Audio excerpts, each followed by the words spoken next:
I'm starting from the beginning of the art production of Valera. And yeah, Clara, you mentioned like the last paper as a serious one, so I hope this one will be more playful. I mean, it's about game also, in a way. Yeah, I will read. I had the wish to acquire a camera when I heard about the first Sputnik launched into space. How the two things were connected, I don't know. In this sentence, the life and art of Valeri, shortened to Valera, Cherkashin, converge in his first childhood memory, when he was 9 years old. The recollection of the Soviet artificial satellite, the first ever sent into orbit, is tightly connected with technology and mass media, perceived by the young artist not as a collective phenomenon, but rather as a private episode. He recalls his family gathered around the radio, listening to the broadcasting of this pivotal event. The discrepancy between the Soviet society devoted to the conquest of the space and in general to scientific progress and the daily life marked by a manifest lack of any means constitutes the two poles of attraction in his work since his very first steps. Economy of means is considered more as a chance than a privation. Having no toys or other distractions, the artist could concentrate on the essential aspects of everyday life. And in 1962, at the age of 14, a few months after Yuri Gagarin was launched into space, Valera Cherkashin had his first long-awaited camera, a Smyrna model number 6. He immediately devoted himself to what he later would call happenings, documented through photo sessions in front of the camera. The first one, I Am a Soviet Athlete, is dedicated to one of the most celebrated figures in the Soviet Union, the athlete. Sport was a popular activity in public life, generally supported by the authorities. One of the first battlefields of the Cold War was sport competitions, and in many occasions it was the USSR who won, as was the case in the previous Olympic Games in Rome in 1960, when its national team, the Soviet team, achieved the largest amount of medals. It also constitutes for many citizens a chance to escape the daily routine, to get out of the mess and, if practiced to a certain level, an opportunity to obtain some privileges, like traveling abroad. Both sport and photography were not new in Valera's family. His father used to train daily, while two uncles practiced amateur photography. In this first solo happening, the young Cherkashin collects abandoned transport material, such as wagon wheels and wooden railroad ties, and readapts them for his personal use as temporary weights.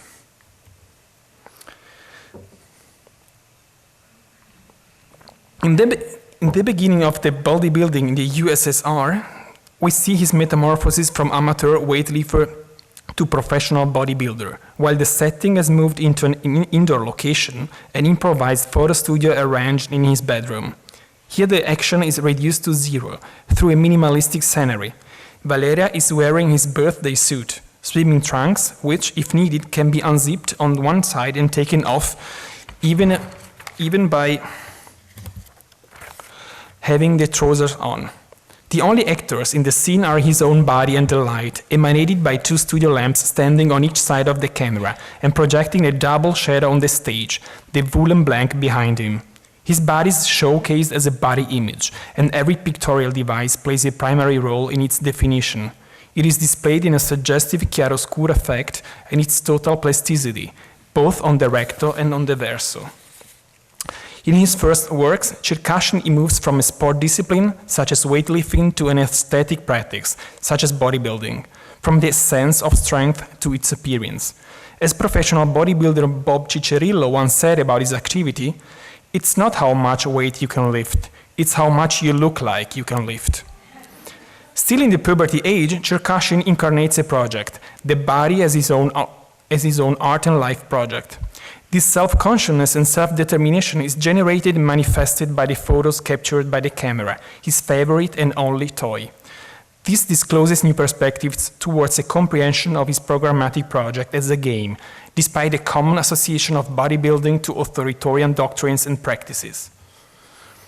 The beginning of the bodybuilding in the USSR does not stand for the starting point of a new discipline in the country, but rather for the initiation of the artist's construction of himself as a Gesamtkunstwerk, as a total work of art. Bodybuilding specialist Jörg Scherler wrote, "The bodybuilder is a museum of the body, A body is an artwork, a body curator and a body conservator in one person. They are three facets of the same personality that can be considered valid and cohesive in the artwork of Cherkashin. Finally, we should consider the Russian word for bodybuilding. Far away from bare formal implications, kulturism is deeply rooted in values such as cult and culture. Paraphrasing Stalin's formula of the artist as an engineer of the human soul, Cherkashin seems to be his eloquent counterpart as the engineer of the human body. Group of bodybuilding can be considered Cherkashin's first collective happening. Even in solo shots, the presence of other members of the group is hinted by their shadow projected on the grass. When alone, Valera takes self-shots. In order to check his posture, he uses a mirror, which in several cases appears in the framing, revealing his backside to the camera. This artistic device can be seen as an avant-garde strategy to show the trick, to lay bare the structure of the depiction, to emancipate photography from its restraints as simple imitation and impression of nature. In this series, the artist identifies elements of irony, for example, in the involvement of objects extrapolated from other contexts or disciplines, as it is in the case of the boxing gloves. In Narcissus, the subject is derived from mythology, though embedded in a domestic interior enriched with typical Soviet props, such as the carpet with oriental motifs hanging on the wall. For this solo shooting, the artist selected his best outfit, such as his favorite tights and a plastic rose. The main purpose of Cherkashin is clear from the very beginning. It consists in building up confidence with his own image through a search for a beauty, a test of his being photogenic. He's training in order to learn how to pose and to approach the camera. In his work, the mirror does not appear as a distancing object, as seen before, but as a narrative tool loaded with allegoric implications, being the main reference to Narcissus.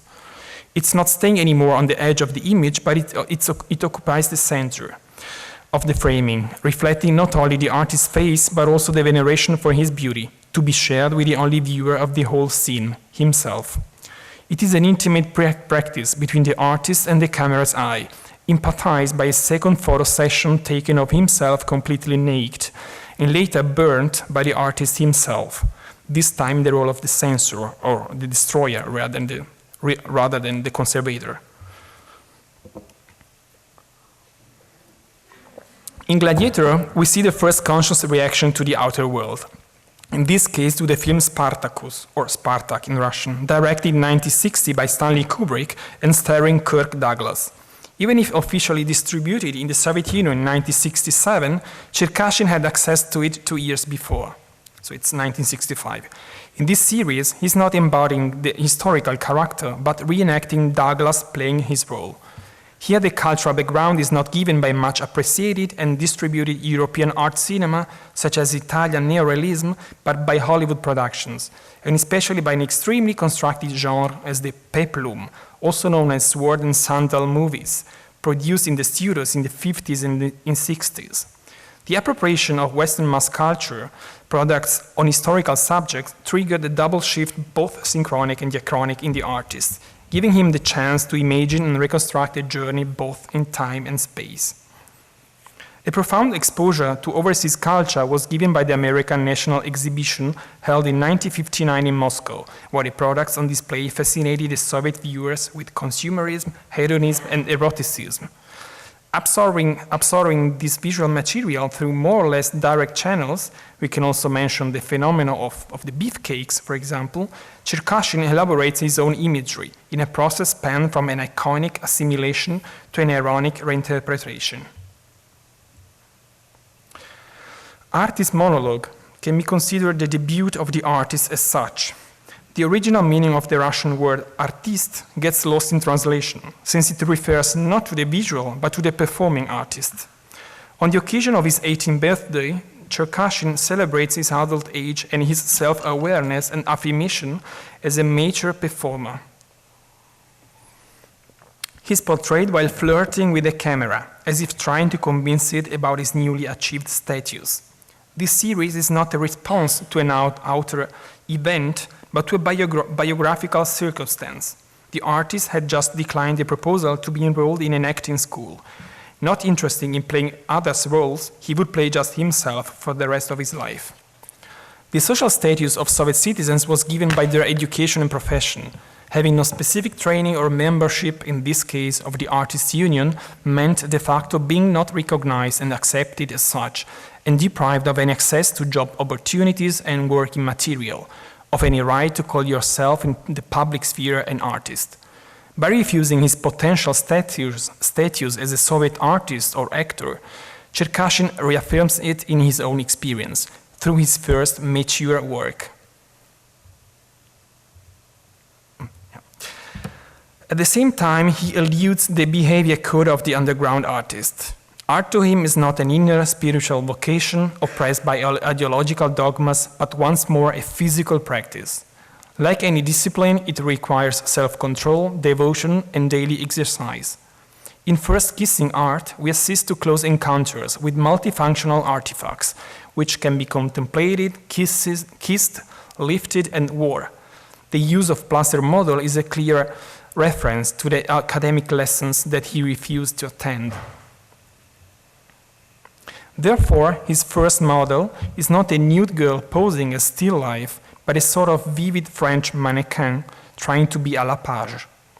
The artist stated, girls closely followed Western fashion and tried to imitate it.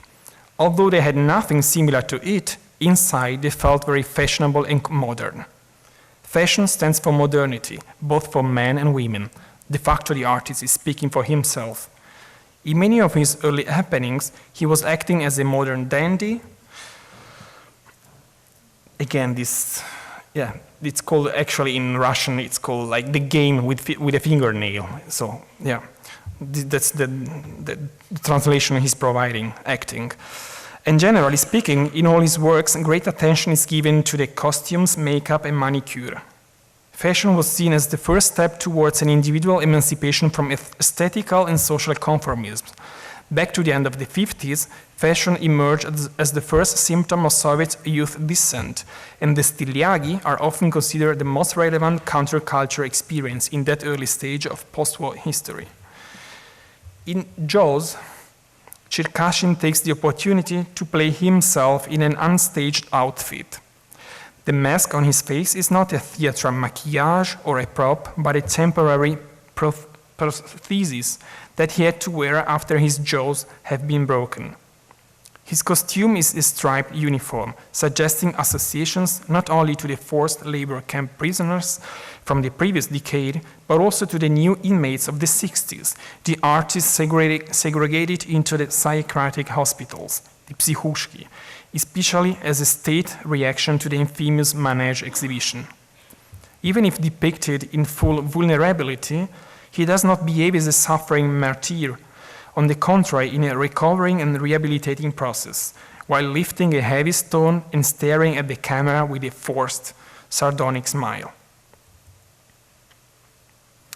In the second half of the 60s, the artist starts to organize collective happenings, mainly as personal responses to the narrative of the Cold War, and to set them in some of its hottest spots, such as Vietnam and Prague.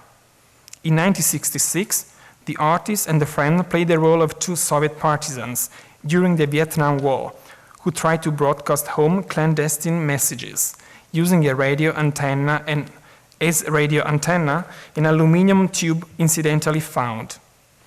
The friend's sister, affected by Down syndrome, takes the photos, which to the artist's astonishment turned out to be well focused and centered, and therefore printed in large amount, well, in larger than usually.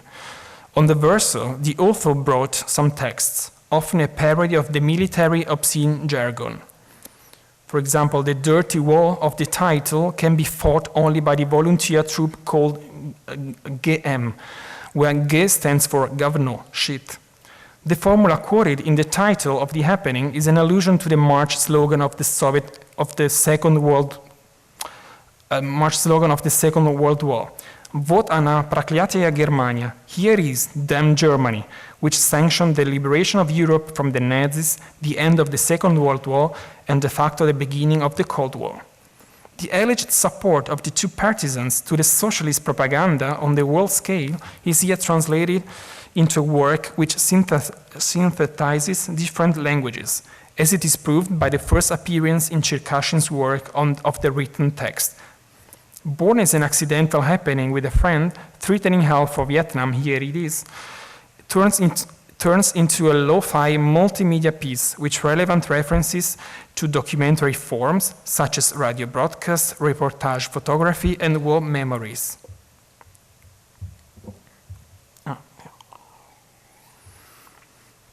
In Cherkashin's work, the presence of poor material and its potential use for noble purposes, such as the antenna-shaped aluminum tube, can be regarded as an ironic allusion to the great utopian projects of the Russian avant-garde.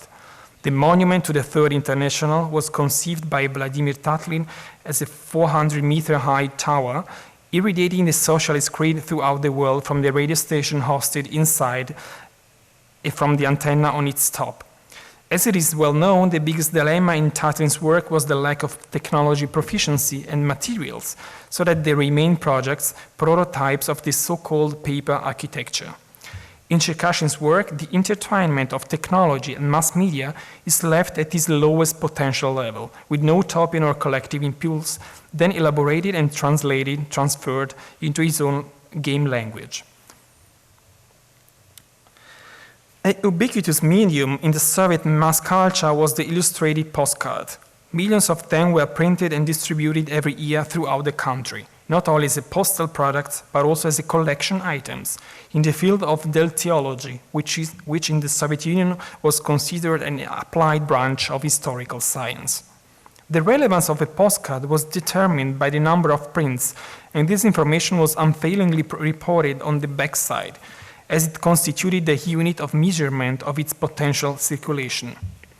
They were a highly canonized product of the mass culture, restrained in their standard universal format. Cherkashin did not fail to reappropriate this medium too, creating unique pieces. During his first adult trip, he sent home several self-made postcards by drawing on a bare piece of paper an illustration on the recto and the stamp on the verso. They always reached their final destination. In Prague's Picnic, Valeria Cherkashin celebrates with a group of friends the feeling of freedom perceived after the introduction of reforms in Czechoslovakia in 1968, just a few months before the country was invaded by the Warsaw Pact troops. In the Soviet press, alarming reports from the brother socialist state were ubiquitous, as it is evident, I hope, from the newspaper article, here used as a tablecloth, published under the title The Prague's Box. It's the frame on the top left. The way to a socialism with a human face, together with the echoes of Paris May, brought some fresh air and hopes among the young nonconformist generations, even in the fatherland of socialism. Nevertheless, these happenings everything but politically subversive. It is a typical Mayovka.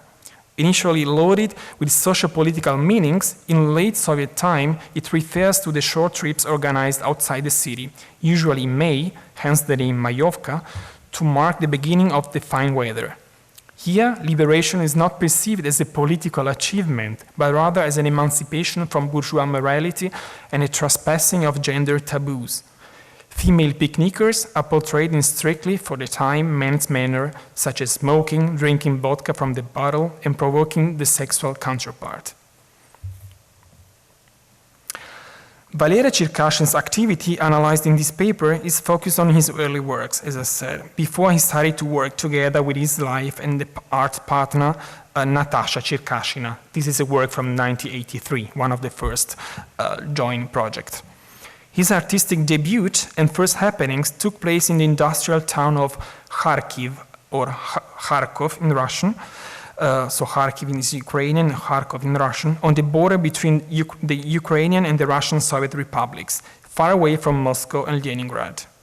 Birthplace to another enfant terrible of Soviet art, photographer Boris Mikhailov, Kharkov can be considered a significant case for a, though modest, permeability of the Soviet periphery to cultural phenomena propelled by the center. Moscow attracted several foreign diplomats and journalists who played a primary role as importers of Western products and trends. The deficit of news and models from outside generated in the Soviet province singular artistic personalities, such as Valeria Cherkashin. Aware of this, in his struggle against any form of isolation, the artist states, "I never felt cut off from the outer world." His art practice can be seen, therefore, as a coherent form of resistance. Resistance, first of all, to the internal paranoia of being surrounded and spied by the enemy, launched by Stalin and undermined in the late years of the thaw. Significant is the fact that Cherkashin started work in 1962, when the détente in the artistic and the cultural field reached such an extent that many scholars tend to compare this period, so 1961 and 62, to 1968 in the Western youth culture. The openness of Soviet cultural and geopolitical interests and ambitions are reflected in his projects, where his cultural references are extended from Western cultural models, American and European, to hotspots of the Cold War like Czechoslovakia and even Southeast Asia. This takes me to the consideration of his whole activity as a practice of reaction and not action. This semantic juxtaposition is highly relevant, being actia, so action, introduced in the art's vocabulary in the sense of an open-end and often an open-air performance, what is known also as actionism. We know it as actionism. Another relevant aspect of his work regards the media involved, especially all the forms of Soviet visual mass culture like reproductions in magazines and postcards, television and cinema, what is usually understood as state media art. Cherkashin opposes to it a private media art, destined to individual consumption since he had no audience and even no second public sphere. The shortage of money forced him to a moderate use of his photo equipment. He used to complete a film in 1 month and to develop out of it only few selected negatives. For this reason, few vintage prints have been preserved. For sure, we can say that he has no audience even nowadays. The work of Valeria and Natasha is ignored by the official art history of non-official Soviet art. No mention to them can be found in the most prominent publications or in the main state museum of Russian art like the Tretyakov Gallery in Moscow or the Russian Museum in St. Petersburg. The absence of their name from institutional texts and spaces often generates different reactions, especially if associated with the disrupting aspect of Valeria's early work. Art historian Mikhail Sidlin writes in the introduction of their forthcoming monographic volume, quotation, "This book is a mystery. The first thing I'd like to shout is, I don't believe it. This could not happen in the Soviet Union in 1960 damn year. At that time, there was no people, game, or picture like that." In 2007, the incredulity towards the precocity of Valeria's happenings prompted a prominent Moscow museum's director and curator to ask him a personal ID in order to check his generalities. A few years ago, their works found a shelter in the RGALI, the Russian State Archive for Literature and the Arts, which soon, I hope, will host their complete collection of photographs, texts, documents, and artifacts. In the absence of a proper literature on them, they are collecting their own history in the Working in Progress website. In this self-generated process of historization, Valeria Cherkashin depicts himself as a posteriori as a pioneer, a forerunner of bodybuilding, for example, as an aesthetic discipline in a transnational assemblage. This last slide can be seen as a virtual encounter, showing the invisible threads between East and West, over or through the Iron Curtain, and also the unexpected subversions of the generally accepted chronological alignment. And this is also a kind of, I would just finish with it, a kind of example of this kind of reconstruction game, just in describing himself as an artist since his very first debut. Thank you very much.